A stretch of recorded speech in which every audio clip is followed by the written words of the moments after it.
QS Al-Anfal ayat 12 menggambarkan Allah mewahyukan kepada para malaikat agar meneguhkan orang-orang beriman. Sementara rasa takut ditanamkan ke dalam hati orang yang ingkar. Dalam konteks sejarah, ini berkaitan dengan suasana perang Badar.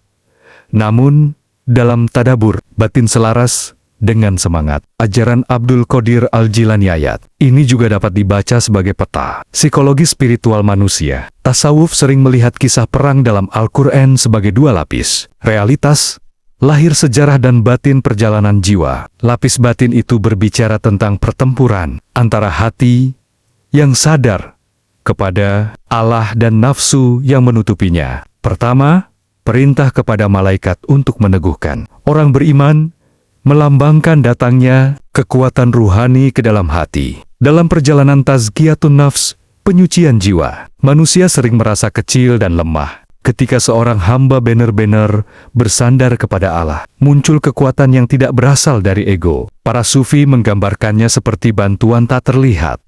Keberanian muncul, keyakinan menguat, hati tidak mudah goyah. Itulah bantuan malaikat dalam bahasa batin. Kedua, rasa takut yang ditanamkan pada orang kafir dalam ayat ini, dalam tafsir tasawuf, sering dipahami sebagai ketakutan batin dari jiwa yang jauh dari Allah.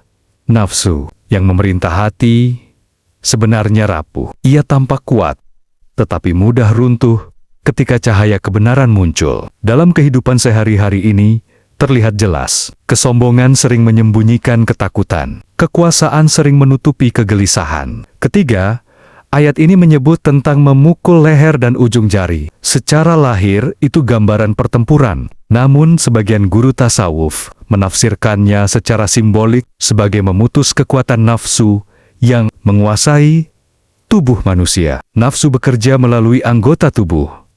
Mata ingin melihat yang haram, lidah ingin berkata yang sia-sia, tangan ingin mengambil yang bukan haknya. Dalam proses tazkiyatun nafs, seorang hamba belajar memotong dominasi nafsu itu dengan disiplin spiritual, dizikir, taubat, sabar, dan keikhlasan. Dalam sudut pandang marifatullah, ayat ini memberi satu pelajaran yang dalam. Ketika hati benar-benar bersandar kepada Allah, alam batin manusia berubah menjadi medan pertolongan ilahi. Kekuatan yang tadinya terasa mustahil tiba-tiba hadir. Ketakutan yang besar tiba-tiba runtuh. Para sufi sering menggambarkannya dengan bahasa yang sederhana, namun tajam. Manusia mengira ia berperang melawan dunia di luar dirinya, padahal pertempuran paling menentukan terjadi di dalam hatinya sendiri. Ketika hati itu dipenuhi kesadaran